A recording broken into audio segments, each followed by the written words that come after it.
السلام علیکم ورحمۃ اللہ وبرکاتہ۔ الحمدللہ ان الحمدللہ نحمدہ ونستعینہ ونستغفرہ ونعوذ باللہ من شرور انفسنا ومن سیئات اعمالنا من یہدہ اللہ فلا مضل لہ ومن یضلل اللہ فلا ہادی لہ واشہد ان لا الہ الا اللہ واشہد ان محمدا عبدہ ورسولہ اما بعد فإن خير الحديث كتاب الله وخير الهدي هدي محمد صلى الله عليه وعلى آله وسلم وشر الأمور محدثاتها وكل محدثة بدعة وكل بدعة ضلالة وكل ضلالة في النار رب اشرح لي صدري ويسر لي أمري واحلل عقدۃ من لسانی یفقہوا قولی، آمین یا رب العالمین۔ ہر قسم کی تعریف اور شکر اللہ رب العزت کے لیے لائق اور زیبا ہے، جو ساری کائنات کا خالق، مالک، مربی اور منتظم ہے۔ درود و سلام ہو انبیاء اکرام پر، خصوصاً نبی مکرم رحمت للعالمین امام الانبیاء محمد صلی اللہ علیہ وسلم پر۔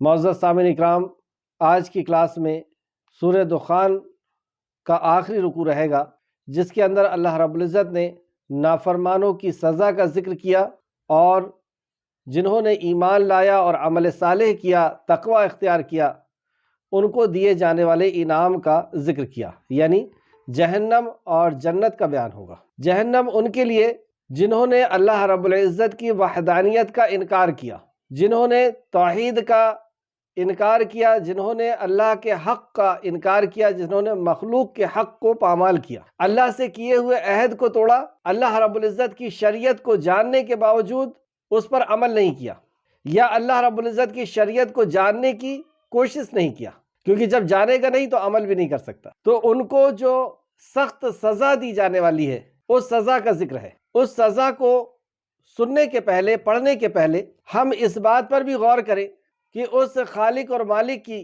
جب ہم نافرمانیاں کرتے ہیں اس دنیاوی زندگی کے اندر، اور اس کے چھوٹی موٹی سزا جو ہمیں ملتی ہے، چھوٹے موٹے جو عذاب ہمیں ملتے ہیں، چھوٹی موٹی جو سزا ملتی ہے، اس سزا سے ہم کانپ اٹھتے ہیں، اس سزا سے ہم لرز اٹھتے ہیں۔ تو یہ سزا جو جہنم میں ملنے والی ہے، اس کو کس طرح برداشت کر پائیں گے؟ ہم سب کا مشاہدہ ہے کہ ہمارے گناہوں کی وجہ سے جو تکلیف ہم پر آتی ہے، اس تکلیف پر ہمارا کیا حال ہوتا ہے، کیسے ہم چیخ اٹھتے ہیں۔ تو تصور کریں کہ ان تکلیفوں کو جو دنیا میں ہمیں مل رہی ہے، ان تکلیفوں کو ہم برداشت نہیں کر پا رہے، اور گناہ تو وہی ہیں۔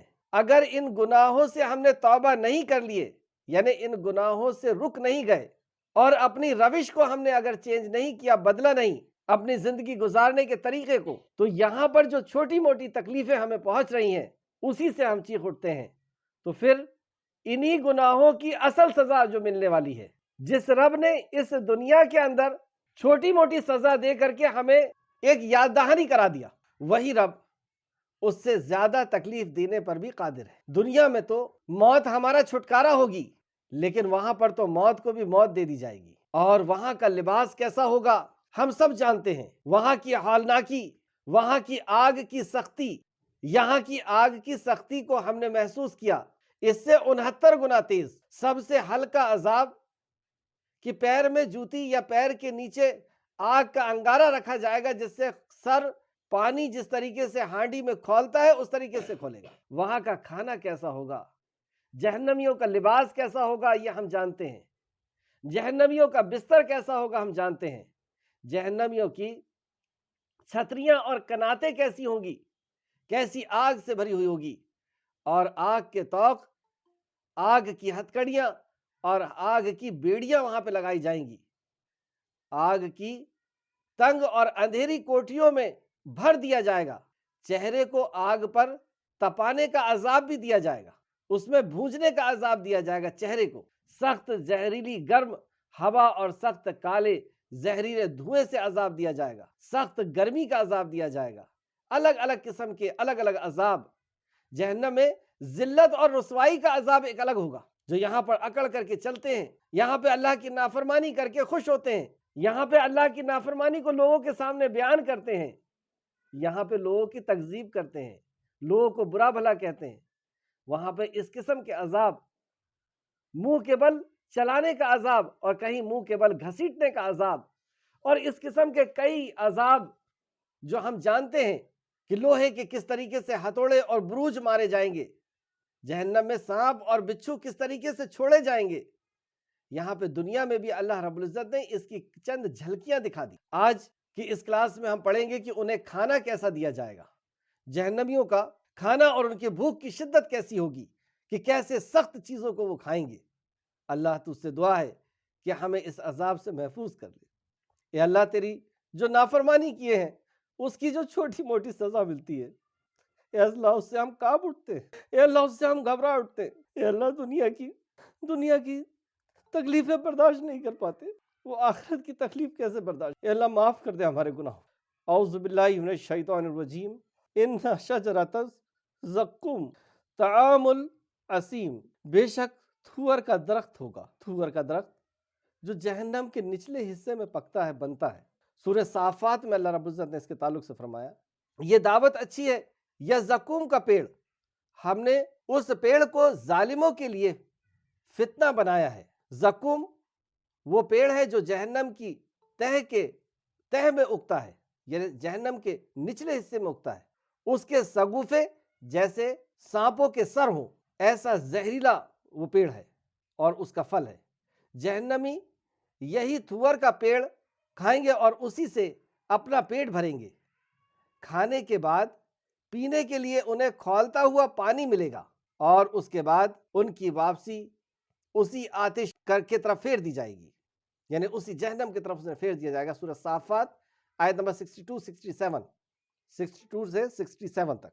یہاں پہ اللہ فرماتا ہے، ان شجرۃ الزقوم، بے شک تھور کا درخت، بے شک زقوم کا درخت، طعام الاسیم، یہ طعام ہے، یہ کھانا ہے اسیم کے لیے، بڑے گنہگار کے لیے، کل محلی یغلی فی البطون، یہ کھانا ایسا ہوگا جیسے پگھلا ہوا تانبا، جیسے تیل کی تلچھٹ کے مانند ہوگا، وہ پیٹ میں کھولے گا۔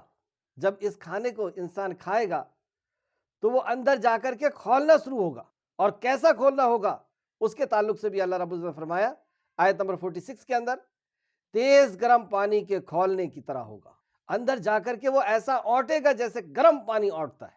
اللہ، حضرت عبداللہ بن عباس رضی اللہ عنہ کہتے ہیں کہ رسول اللہ صلی اللہ علیہ وسلم نے فرمایا، اگر تھور کی ایک بوند، یہی زقوم کی اگر ایک بوند دنیا میں گرا دی جائے تو ساری دنیا کے جانور کے کھانے پینے کی چیزیں تباہ کر دے، ایسا زہریلا کہ ساری کھانے پینے کی چیزوں کو تباہ کر دے۔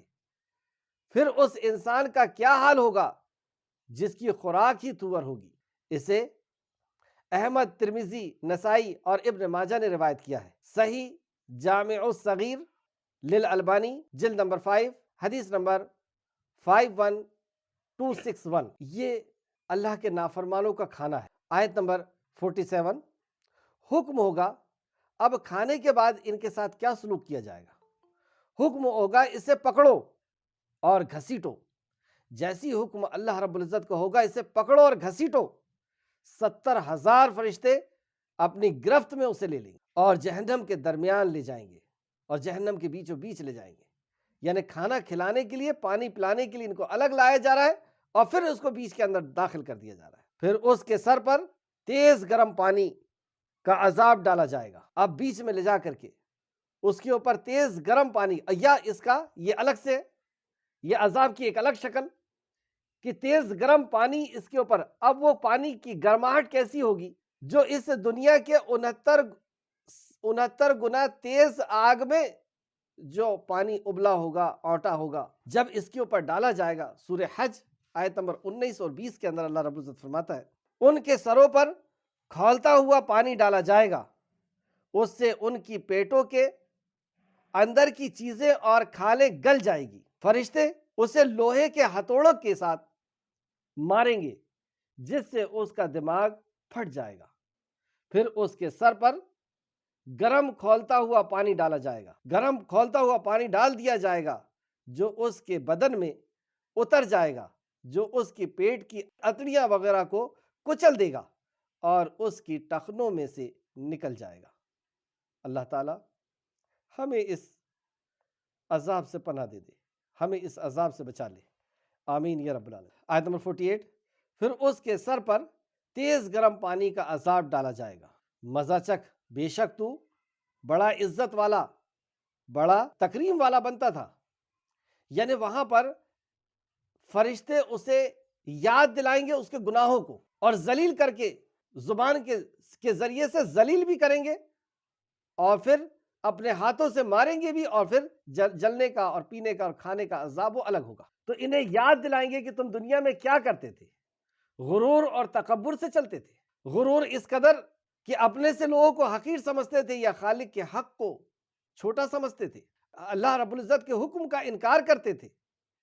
تو مزہ چکھ، بے شک تو بڑا عزت والا اور بڑا تکریم والا بنتا تھا، یعنی تو عزت والا نہیں تھا اور تیری تکریم کی جائے تو اس لائق بھی نہیں تھا۔ آیت نمبر 50، بلا شبہ یہی وہ عذاب ہے جس میں تم شک کرتے تھے۔ اب انہیں یاد دلایا جائے گا کہ دنیا میں تمہیں شک تھا نا، اسی شک کی وجہ سے تو تم نے اللہ رب العزت کی نافرمانی کی، اسی شک کی وجہ سے کہ پتہ نہیں جہنم ہے یا نہیں، اسی شک کی وجہ سے اللہ رب العزت کے حدود کو توڑے تھے، حرام اور حلال کی تمیز نہیں کیے تھے، اللہ کی مخلوق کو ستائے تھے، اللہ کے بندوں کو رلائے تھے، تکلیف دیے تھے، کھیل سمجھ رکھا تھا دنیا کو، آخرت کو اور رب کے اس قانون کو کھیل سمجھا تھا۔ اسے یاد دلا دلا کر کے اسے بے عزت بھی کیا جائے گا، یاد بھی دلایا جائے گا، اور پھر اس کے بعد اسے عذاب دیا جائے۔ ہم بھی غور کریں کہ کیا ہمیں اس بات کا یقین ہے کہ واقعی مرنے کے بعد جس سے خالق نے ہمیں پہلی مرتبہ پیدا کیا ہے وہ دوبارہ بھی ہمیں پیدا کرے گا، اور جو ہم ظلم کر رہے ہیں اس کی مخلوق کے ساتھ،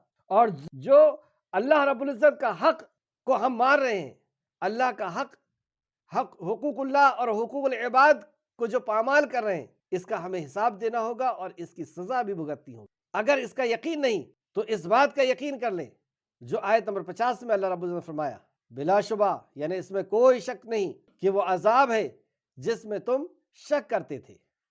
سورہ طور آیت نمبر 13 کے اندر بھی اللہ رب العزت فرماتا ہے 13 سے 15 تک، جس دن وہ آتش جہنم کے طرف دھکیل دھکیل کر لے جائے جائیں گے، مطلب دھکا مار مار کر کے ان کو جہنم کی طرف لے جایا جائے گا، یہی وہ جہنم ہے جس کا تم جھٹلاتے تھے، جسے تم جھٹلاتے تھے۔ تو کیا یہ جادو ہے یا تم خود نظر نہیں آتا، یا تمہیں نظر نہیں آتا؟ مطلب انہیں جہنم کی طرف دھکیلتے ہوئے جب لے کر کے جائیں گے تو انہیں کہیں گے کہ اچھا یہ جادو ہے، دنیا میں تو تم اس شریعت کو، اللہ کے کلام کو، نبی کے فرمان کو جادو کہہ کر کے ٹال دیتے تھے، تو آج یہ جو جہنم دکھ رہی ہے کیا یہ جادو ہے؟ آؤ اس کے اندر چکھو اپنی نافرمانیوں کی سزا۔ اس طریقے سے فرشتے ان کو بے عزت کرتے ہوئے جہنم کی طرف لے کر کے جائیں گے۔ یہ وہ جہنم ہے جس جہنم کے تعلق سے ہر نبی نے اپنی امت کو آگاہ کیا کہ جو تم عمل کر رہے ہو اس کا انجام تمہیں مل کر کے رہے گا۔ اور دنیا کی ہی زندگی میں ہم دیکھ رہے ہیں کہ ہمارے گناہوں کی چھوٹی موٹی جو سزا ملتی ہے وہی ہمیں ہمارے رونگٹے، ہماری ہوش اڑا دینے کے لیے، ہمیں کپ کپی طاری کر دینے کے لیے کافی ہے۔ اسی گناہوں کی جب اصل سزا ہوگی، اللہ رب العزت ہم سب کو محفوظ رکھے، ہم سب کو توبہ کی آقا تو ہمیں توفیق عطا فرما، ہم سب کے گناہوں کو بخش دے اور ایسی جہنم سے ہمیں نجات عطا فرما دے، ہمیں ایمان لا کر کے عمل صالح کرنے والا بنا دے، ہمیں تقوی اختیار کرنے والا بنا دے۔ آیت نمبر 51 سے جو ایمان لے کر کے آتے ہیں اور عمل صالح کرتے ہیں، جو تقوی اختیار کرتے ہیں، ان کو دیے جانے والے انعامات کے تعلق سے ذکر ہو۔ آیت نمبر 51، اعوذ باللہ من الشیطان الرجیم، ان المتقین فی مقام امین، بے شک متقیوں کا مقام امین، امن کی جگہ ہوگی، ان کی سکون اور چین کی جگہ میں وہ رہیں، فی جنتوں وعیون، وہ جنتوں میں ہوں گے، یعنی باغوں کے اندر ہوں گے اور چشموں کے ساتھ ہوں گے، باغوں اور چشموں میں ہوں گے، یعنی نہر ان کے باغوں سے، ان کی آرام گاہوں سے گزرے گی۔ یلبسون من سندوس و استبراق متقابلین، وہ باریک اور موٹے ریشم پہنے ہوئے ہوں گے۔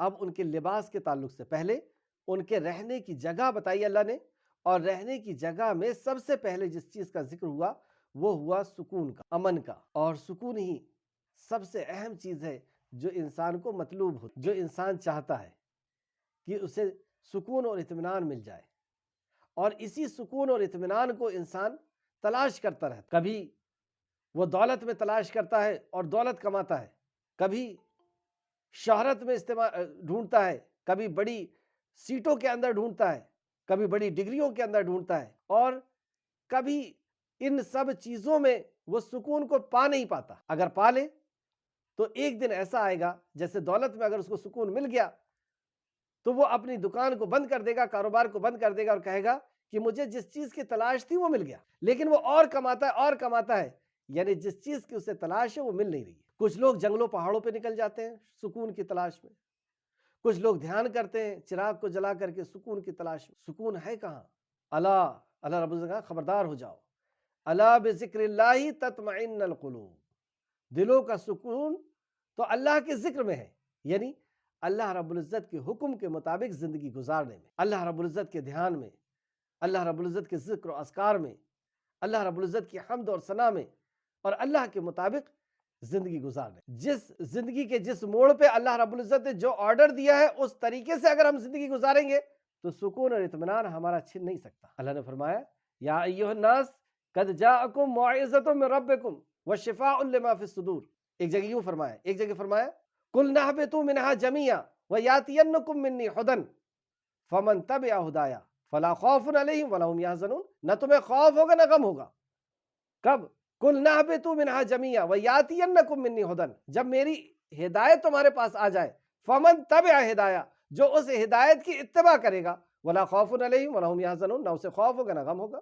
تو سکون اور اطمینان دنیا میں بھی اسی ذریعے سے مل سکتا ہے، ایمان اور عمل صالح۔ اور ایمان اور عمل صالح کے بعد ایک جگہ نہیں، قرآن میں 100 جگہ اللہ رب العزت نے وعدہ کیا کہ ایمان لا لو، عمل صالح کر لو، اور اس کے بعد اللہ رب العزت نے جنت کا وعدہ کیا۔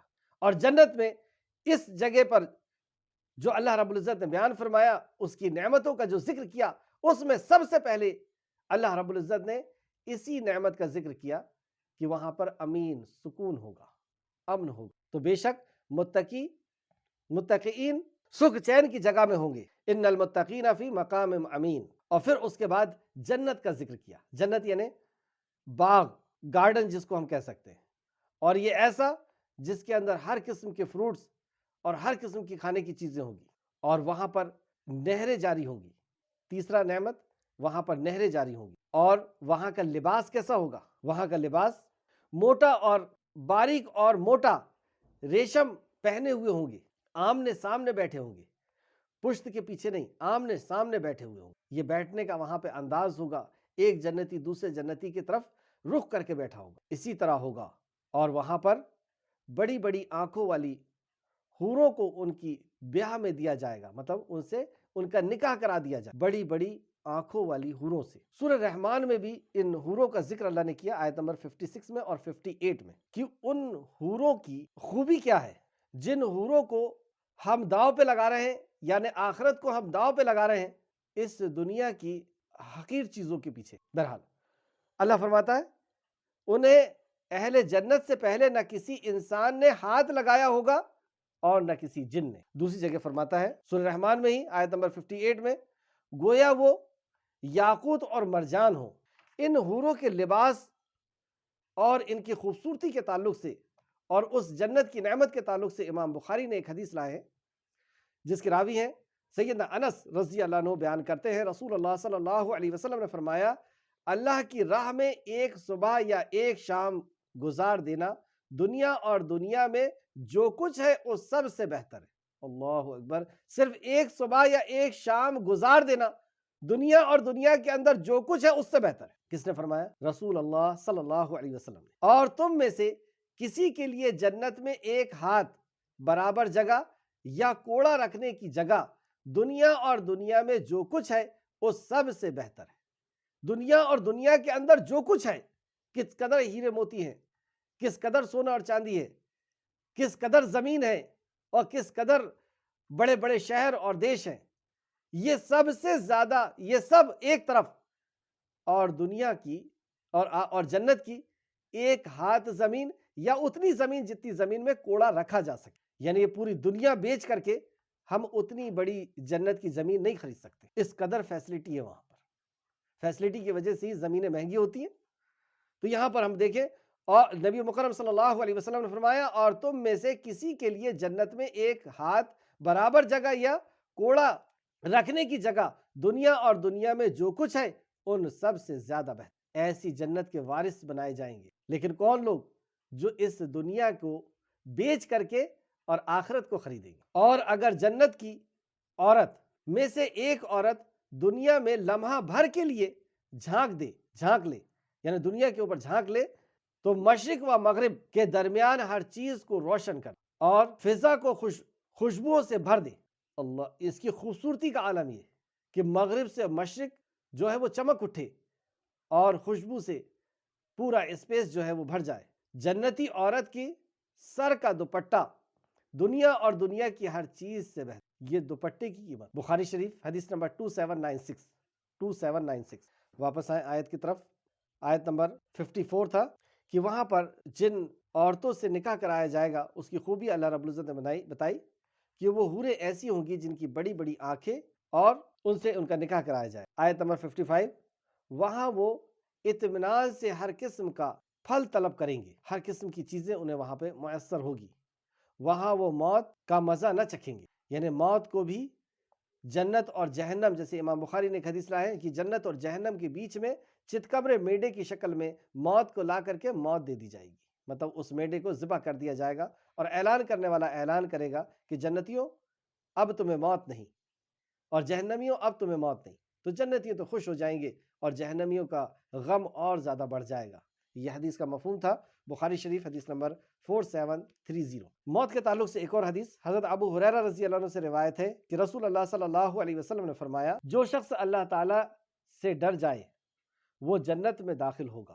سبحان اللہ، جو اللہ سے ڈر جائے یعنی جو تقوی اختیار کر لے۔ اور جنتی بھی، جب دوسری حدیث میں آتا ہے، جنتی بھی جب آپس میں بیٹھے ہوئے ہوں گے تو آپس میں ایک دوسرے سے یہی بات کریں گے کہ دنیا میں ہم نے تقوی اختیار کر لی تھے، ہم دنیا میں ڈر گئے تھے، اللہ کے عذاب سے ڈر گئے، اللہ کی نافرمانی سے ڈر گئے تھے، اللہ کے ناراضگی سے ڈر گئے۔ تو یہ ڈر کا وجہ تھی جو جنت تک پہنچا دیجیے۔ تو جو شخص اللہ تعالیٰ سے ڈر جائے وہ جنت میں داخل ہوگا، اس میں ہمیشہ خوش و خرم رہے گا اور کبھی پریشان حال نہ ہوگا۔ جیسے دنیا میں ہم پریشان حال ہو جاتے ہیں، جنت میں کبھی پریشان حال نہ ہوگا، زندہ رہے گا اور کبھی فوت نہ ہوگا، یعنی موت نہیں آئے گی۔ جو زندہ رہے گا کبھی موت نہیں آئے گی، نہ اس کے کپڑے کبھی بوسیدہ ہوں گے، یعنی کبھی پرانے اور پھٹیں گے نہیں، اور نہ اس کا شباب کبھی ختم ہوگا، یعنی اس کی خوبصورتی، اس کا حسن و جمال کبھی ختم نہ ہوگا۔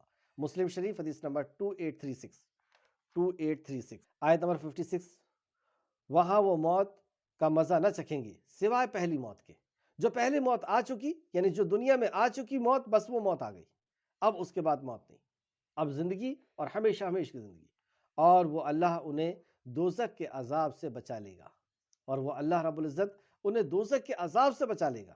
آیت نمبر 57 میں اللہ رب العزت نے فرمایا، یہ آپ کے رب کا فضل ہوگا، یہ بہت بڑی کامیابی۔ اللہ رب العزت جسے جہنم سے بچا لے، یہ اللہ کا فضل سے بچے گا۔ کوئی اپنے عمل کی بنیاد پر جنت کے اندر داخل نہیں ہونے والا ہے۔ ہم اپنے عمل پر غرور نہ کریں، ہمارے اعمال کیا اس لائق ہیں کہ جنت جیسی عظیم و شان نعمت ہمیں مل جائے؟ یہ تو اللہ رب العزت کا گفٹ ہے جو اس نے اپنے متقی بندوں کے لیے، اس کے اوپر ایمان لا کر کے عمل صالح کرنے والوں کے لیے اللہ رب العزت عطا کرے۔ اللہ کے فضل سے ہی لوگ جنت کے اندر جائیں گے، عمل کی بنیاد پر۔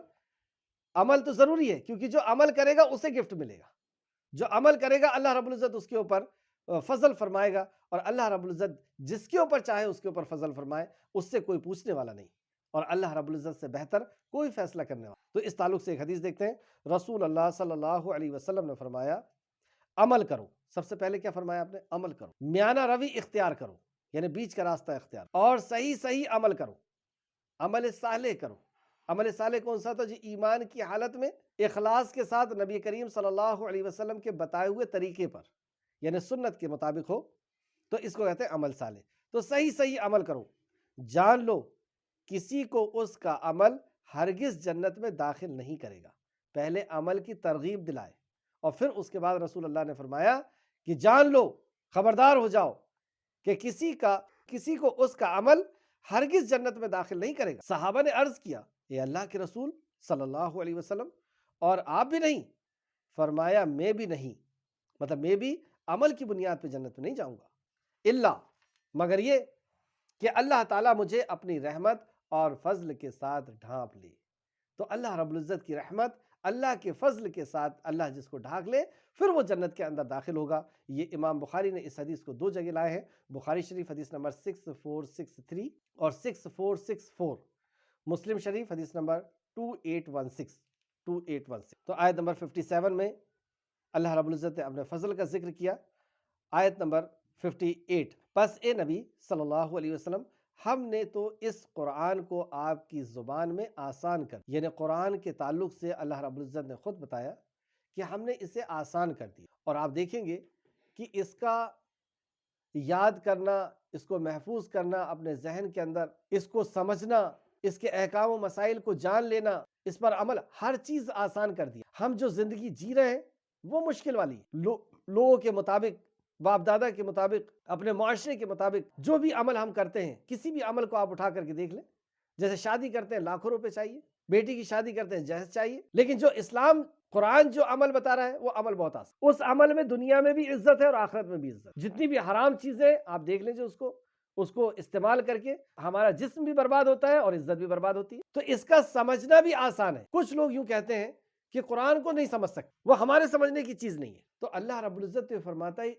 یا ایھا الناس، اے لوگوں، تو اللہ تو خود لوگوں سے خطاب کر رہا ہے، یا عالموں نہیں کہا اللہ، ہاں کہیں کہا ہے یا ایھا الذین آمنوا، ایمان والو، تو کہیں قل یا ایھا الکافرون بھی کہا۔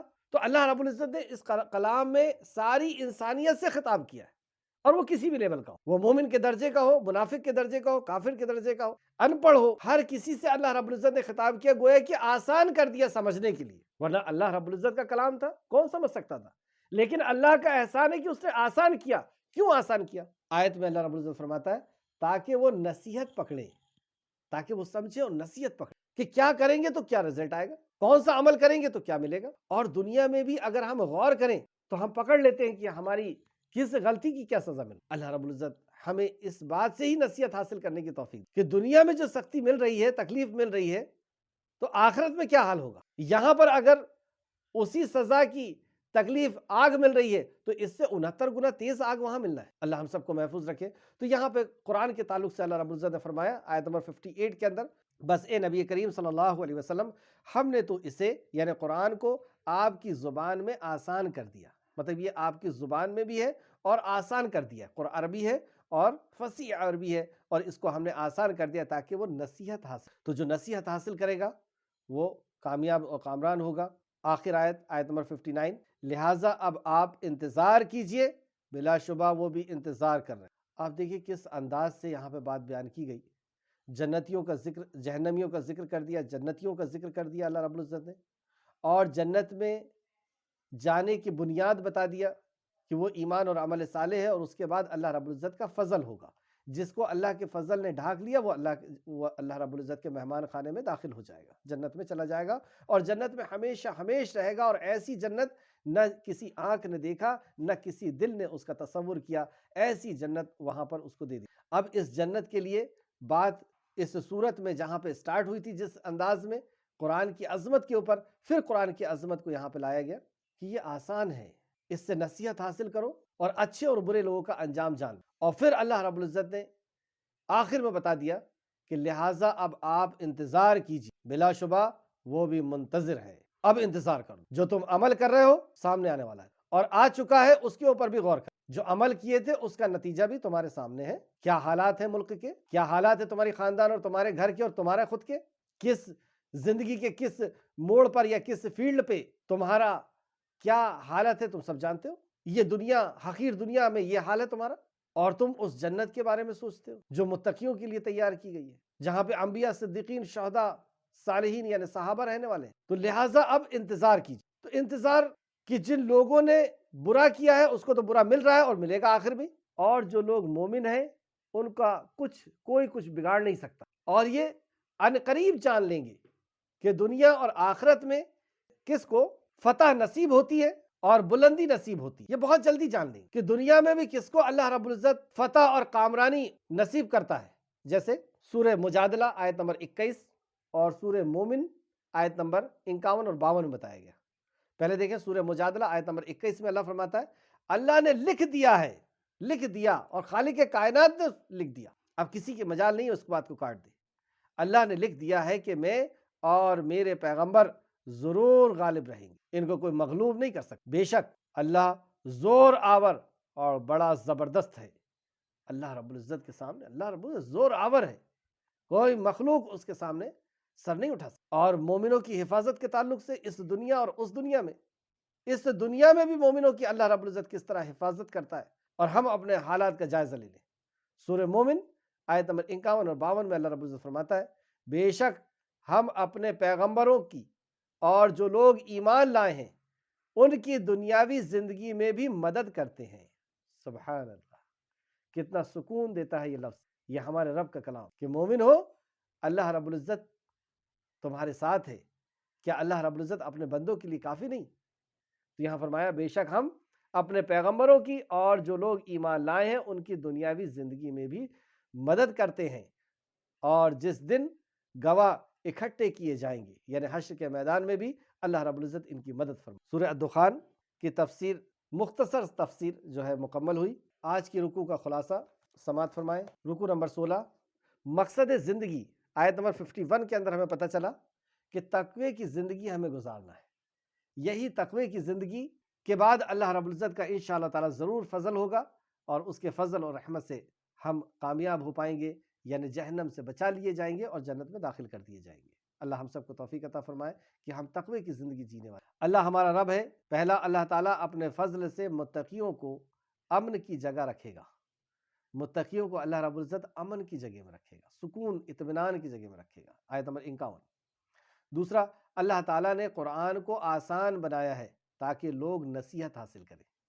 اس تعلق سے بھی کئی بار ایسا ہمارے ذہن میں شیطان ڈالتا ہے کہ وہ نہیں سمجھ پائے گا یا وہ نہیں سمجھ پائیں گی، اس لیے ہم ان کو دعوت دیتے وقت اپنی بات کرتے اور اپنی بات سے، اپنے لاجک سے، اپنے اگزامپل سے، اپنے انداز میں ہم ان کو بات کرتے ہیں، سمجھاتے ہیں، قرآن نہیں سناتے، کیونکہ ذہن میں ہمارے شیطان نے ڈال دیا یہ نہیں سمجھ پائیں گے۔ یہ بہت بڑی گمراہی ہے، یا یوں کہہ لیجئے کہ بہت بڑی ہار ہے، کیونکہ اگر ہم یہ چاہتے ہیں کہ اسے ہدایت مل جائے تو اللہ رب العزت نے فرمایا ھدی للناس، ہدایت کی کتاب تو یہ ہے، لوگوں کے لیے ہدایت تو قرآن۔ تو قرآن کو اللہ نے آسان کر دیا، گویا کہ ہم قرآن سنائیں، ہم اس میں اپنی عقل نہ لگائیں۔ نبی کریم صلی اللہ علیہ وسلم کو تقریباً 17 مقام پر اللہ رب العزت نے کہا ہے نبی مکرم قرآن سنائیے، اور آپ قرآن سناتے تھے اور اسے سمجھاتے تھے، یعنی حدیث۔ تو قرآن و حدیث ہمیں سنا دیں، بس اتنا ہی ہمارے لیے کافی ہے، اور اللہ نے اسے آسان کر دیا، ہر کسی کے بات سمجھ میں آتی ہے۔ آیت نمبر 58، رسول اللہ صلی اللہ علیہ وسلم ہمارے رہنما ہیں۔ نمبر 1، رسول اللہ صلی اللہ علیہ وسلم نے تقوی والی زندگی گزارنے سکھائی، اور صحابہ اکرام کو بھی ایسی تعلیم آپ نے دی کہ ہم صحابہ کو بھی دیکھ سکتے ہیں کہ کیسے تقوی کی زندگی صحابہ اکرام نے گزاری۔ وہ کھانے پینے کی چیز ہو، پہننے اوڑھنے کی چیز ہو، وہ زندگی مطلب رہن سہن کا معاملہ ہو، وہ کاروبار کا معاملہ ہو، رشتہ داری کا معاملہ ہو، ہر جگہ تقوی کی زندگی صحابہ اکرام نے بھی جی کر کے دکھائی۔ آیت نمبر 51 کی تفسیر کی روشنی میں دوسرا، رسول اللہ صلی اللہ علیہ وسلم نے نصیحت حاصل کرنا سکھائی کہ کس طریقے سے ہم نصیحت حاصل کریں، یعنی قرآن کے کسی واقعے سے کس طریقے سے نصیحت حاصل کرنا ہے، اسے بھی نبی کریم صلی اللہ علیہ وسلم نے عمل کے طور پر سکھایا۔ جیسے آپ دیکھیں گے جب فتح مکہ ہوا تو آپ منزلک کو پکڑ کر کے جب کھڑے ہوئے خانہ کعبہ کی چوکھٹ کو پکڑ کر کے، تو آپ نے قرآن سے کیسے نصیحت لی؟ آپ کہتے ہیں کہ جس طرح یوسف نے اپنے بھائیوں کو معاف کیا تھا، اے مکہ والوں میں تمہیں معاف کرتا ہوں۔ 13 سال جن لوگوں نے نبی مکرم کے اوپر ظلم کیا، اور ایسا ظلم کہ ایسے ظلم کو آسمان اور زمین نے کم ہی دیکھا ہوگا، ایسے ظلم کے بعد نبی مکرم کہتے ہیں تو نصیحت حاصل، اور پھر جب اپنی قوم کے لیے عذاب مانگا تو پھر نصیحت کہ اللہ جس طرح یوسف کے دور میں تو نے عذاب نازل کیا تھا بھکمری کا، وہ عذاب پہنچا۔ تو قرآن کو اس طریقے سے نبی کریم صلی اللہ علیہ وسلم نے جی کر کے دکھایا، اور صحابہ کرام نے بھی اس پر عمل کر کے دکھایا۔ آیت نمبر 58 کی روشنی میں تیسرا، رسول اللہ صلی اللہ علیہ وسلم نے آخرت کے بارے میں شک کی مبتلا ہونے سے بچایا، کہ ہمیں آخرت کے بارے میں شک نہیں آنا ہے۔ آخرت ہے، جس طرح ہم سوتے ہیں اور جس طرح یقین کے ساتھ ہم اٹھتے ہیں کہ کل صبح اٹھ کے یہ کام کرنا ہے، پہلے سے ہمارا بنا ہوا تھا، اس طریقے سے ہم یقین کر لیں کہ اسی طریقے سے ہم مریں گے اور پھر اٹھیں گے، اور اٹھ کر کے بھاگتے ہوئے اپنے خالق کے دربار میں حاضر کی۔ کامیاب لوگوں کے رویے، تقوی اختیار کرنا، اگر کامیاب ہونا ہے تو تقوی اختیار کرنا، اللہ رب العزت کا ڈر، اللہ سے ایسی محبت کہ اس کی ناراضگی کا ڈر، اور اللہ رب العزت کے غضب، اللہ رب العزت کی ناراضگی سے ڈر۔ دوسرا آیت نمبر 51 میں تھا، نصیحت حاصل کرنا، تو قرآن سے اچھے اور برے لوگوں کے حالات کو جان کر کے اس سے نصیحت حاصل کرنا، اور بھی جو بھی نصیحت کی چیزیں ہیں، آیت نمبر 58 کی۔ ناکام لوگوں کے رویے، آخرت کے بارے میں شک کرنا، یہی جہنم میں جب جہنم کے فرشتے ماریں گے تو یاد دلائیں گے تمہیں اس کے بارے میں شک تھا یا تم نے اس کا انکار کیا تھا، تو آخرت کے بارے میں اگر شک ہے تو یہ ناکام لوگوں کے رویے ہے، اللہ ہم کو اس سے محفوظ رکھے۔ منزل کہاں ہماری؟ کیا میں نے تقوی والی زندگی کے برکتوں کو سمجھنے کا ارادہ کر لیا ہے؟ اللہ، کیا میں نے تقوی والی زندگی کی برکت کہ دنیاوی زندگی میں کہاں کہاں کیا کیا نعمتیں ہمیں عطا کی جانے والی ہے تقوی کی بنیاد پر، اور پھر اللہ رب العزت کا فضل کہ وہ جہنم سے بچا لے اور جنت کے اندر داخلہ، ایسے کون کون سے فضل ہیں، اس تقوی سے کیا فائدے ہیں، تو کیوں نہ ہم تقوی والی زندگی اختیار کریں؟ یعنی تقوی ہماری پوری زندگی کے اندر، زبان جو کہے گی اس کے اندر تقوی، آنکھ جو دیکھے گی اس کے اندر تقوی، جسم جو لباس پہنے گا اس کے اندر تقوی، ہماری چال کے اندر تقوی، ہماری نظروں کے اندر، ہمارے کاروبار کے اندر، ہمارے لین دین کے اندر، ہمارے رشتہ داریوں کے اندر، ہر زندگی کے ہر شعبے میں، ہر عمل کے اندر تقوی۔ تو یہ تقوی کے فائدے انشاءاللہ تعالیٰ اس پہ ہم غور کریں گے انشاءاللہ تعالیٰ۔ دوسرا، کیا میں نے نصیحت حاصل کرنے کا ارادہ کر لیا ہے کہ اب اللہ کے کلام سے نصیحت حاصل کی جائے گی، اس سے بڑی نصیحت اور اس سے بہتر نصیحت اور کون سی ہو سکتی؟ تو اللہ رب العزت سے دعا ہے کہ اللہ رب العزت جو کچھ بھی ہم نے پڑھا اس پہ ہمیں مزید غور و فکر کرنے کی تو توفیق اور رفیق عطا فرما، جب تک ہمیں زندہ رکھے خالق مالک اپنے کلام نبی کریم صلی اللہ علیہ وسلم کے فرمان پر اسی طرح ہو بہو زندگی گزارنے کی ہمیں توفیق دے جیسا صحابہ اکرام نے زندگی گزارا ہے۔ اے اللہ ہمیں ہمارا خاتمہ بالخیر فرما اور نیکوکاروں کے ساتھ ہمارا شمار فرما دے، آمین یا رب العالمین۔ السلام علیکم ورحمۃ اللہ وبرکاتہ۔